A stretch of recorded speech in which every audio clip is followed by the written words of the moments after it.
Good morning, everyone. This is Alice Stollmeyer, the founder and executive director of Defend Democracy, and today we are coming live from Vilnius, Lithuania. We are here at the Forum on the Future of Democracy, and I'm doing live interviews with some of the speakers and guests. And my first interview will be with Tetiana Pechonchyk.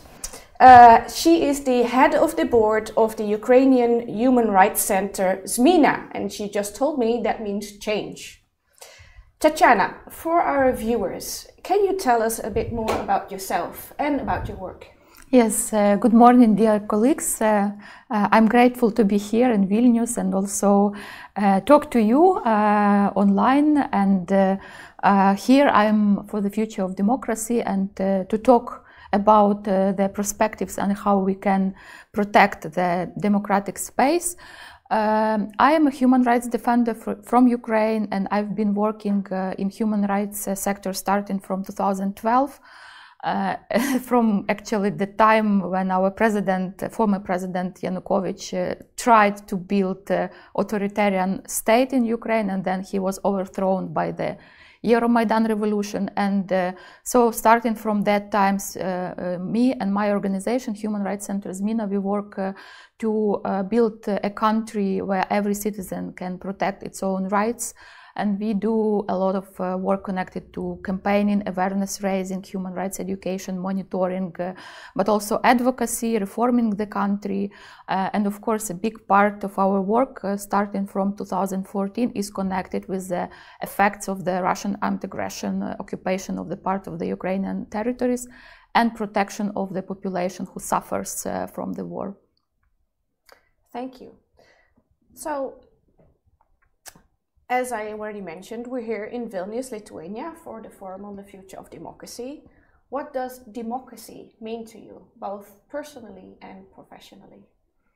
You know, democracy is like an air. If you go on the street in Vilnius and ask people what is the most important for them, perhaps no one will mention clean air.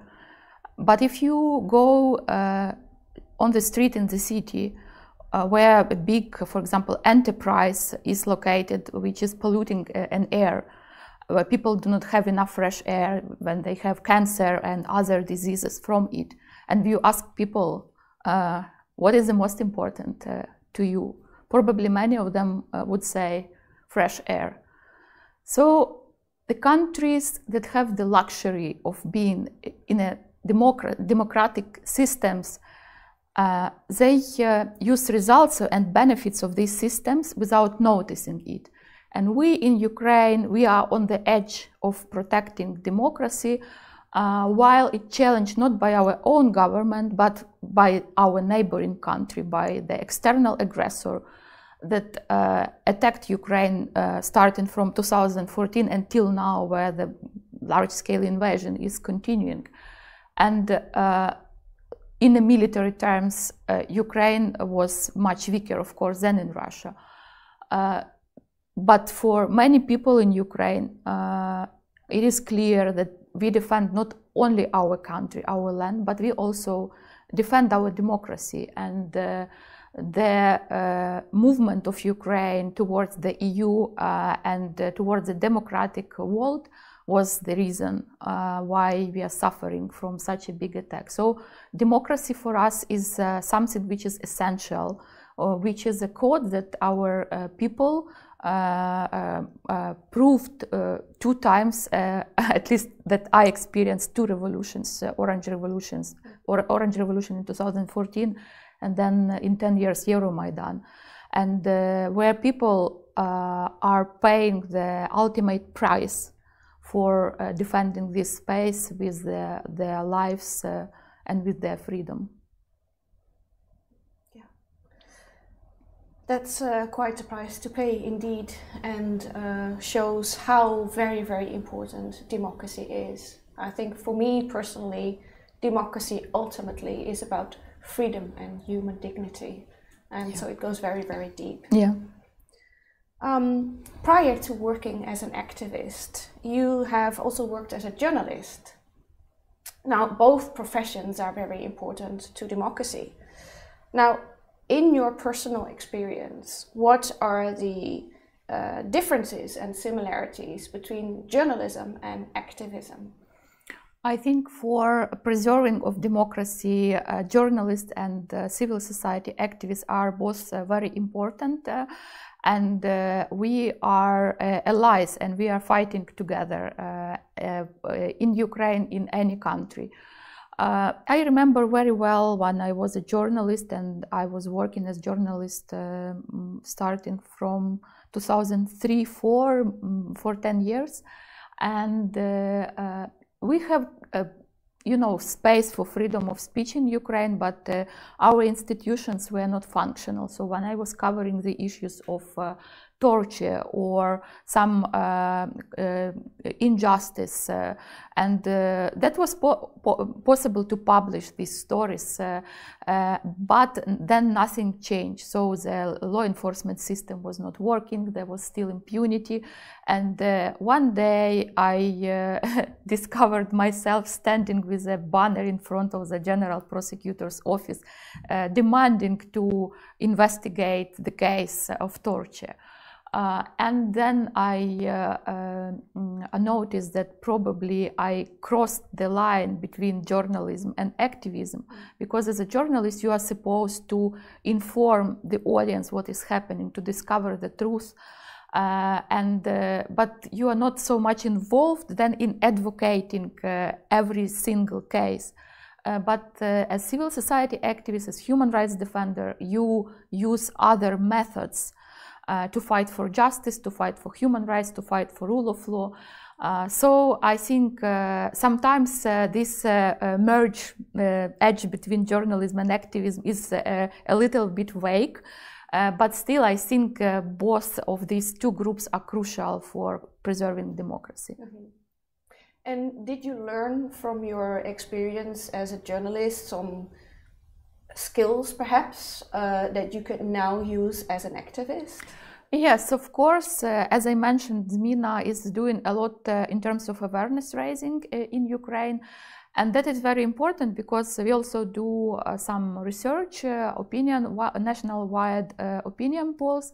And in Ukraine, it's for me was also very clear, but it was proven by the scientific data.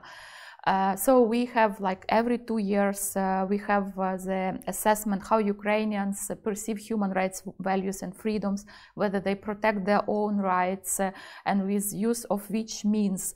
And in Ukraine, media are crucial in terms of human rights protection, because on the first place, when we asked people what is the best option, how to protect their own rights, and we gave them like 30 variants, like going to the local authorities, ombudsman, court, law enforcement, even, paying some bribes and corruption, trying to solve. So there were a lot of variants, and one of them was go to the media and make your story public. And that was assessed by the Ukrainians on the first place. So people in our country think the best they can do to protect their own rights when they are violated is to inform the media. And also from the other side, we were asking people from which sources they gain their knowledge about human rights. And also there were different variants like schools, universities, or maybe social media, etc., etc. And again, media, journalists were on the first place. So maybe in the well-functioning democracy, the best place to get your knowledge about your rights is like a system of formal education, schools and universities, and not media. And also there are other means to protect their rights like courts or law enforcement bodies, etc., but not media. But in Ukraine, at least at this point where we are standing now, we have a situation when journalists have a lot of leverage. So we work a lot with journalists, training them on human rights.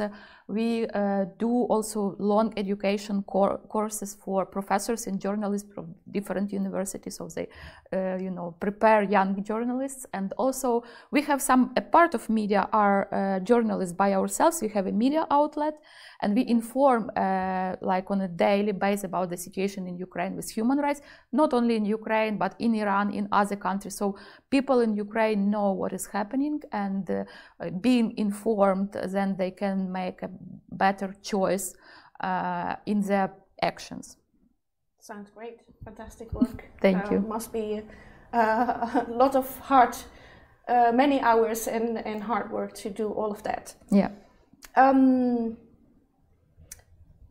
Before working, so you've been working on human rights and rule of law and democracy for many years.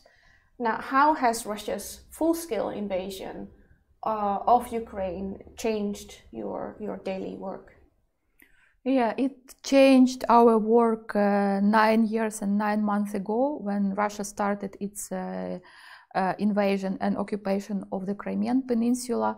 I remember that day very well. That was like the beginning, like official beginning of the Russian aggression, which was also recognized by the declaration of the Ukrainian Parliament. The Verkhovna Rada of Ukraine is 20th of February 2014.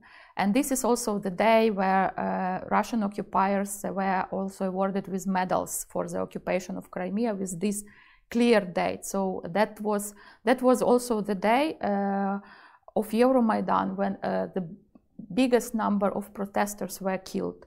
So when it was a big bloodshed in Kiev, in the center of Kiev, on Maidan Nezalezhnosti Square, Russia, in the very same day when we had like a fire in our house, our neighbor came to to steal our coal. So like it's like, to put it in a simple metaphor, but they started in the very same day occupation of Crimea, and of course it was a lot of resistance from the very beginning, including big Crimean Tatar gathering in front of the Crimean parliament. And that from the very first days we also started our work in Crimea on the documentation of grave human rights abuses and war crimes. There were a number of torture and forced disappearances in the first months of Russian occupation of Crimea, and then on every new circle of Russian aggression, the amount of crimes multiplied. After the occupation of Crimea, Russia immediately started its war in Donbass with much more crimes. And now, after the beginning of the large-scale invasion, it was also multiplied. So now we have the majority of our work is connected with the documentation of war crimes and atrocities, with investigation, with cooperation of law enforcement prosecutors' office in Ukraine, and with international justice mechanisms to be able to collect as much as evidence as possible. But from the other side, all these years, Ukraine is continuing its democratic reforms. And as civil society, of course, we are also inside that process. And our mission as ZMINA is also to bring as much human rights standards as possible to every reform, be it reform of police or prosecutor's office or judicial reform or anti-discrimination legislation, etc., etc.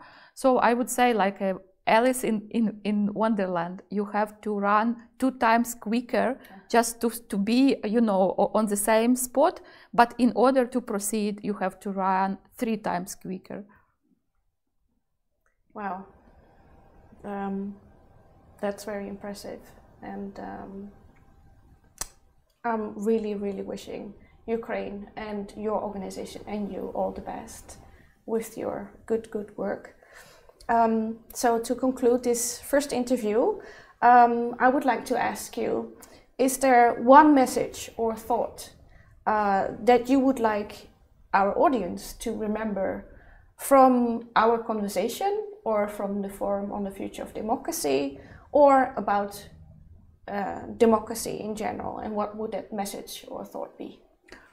The message is that there should not be compromises with dictators, because on the example of our country, we already experienced that when Crimea was occupied without military resistance of Ukraine, and we were hoping that it will be end. But then it was a war in Donbass with 13,000 of people being killed.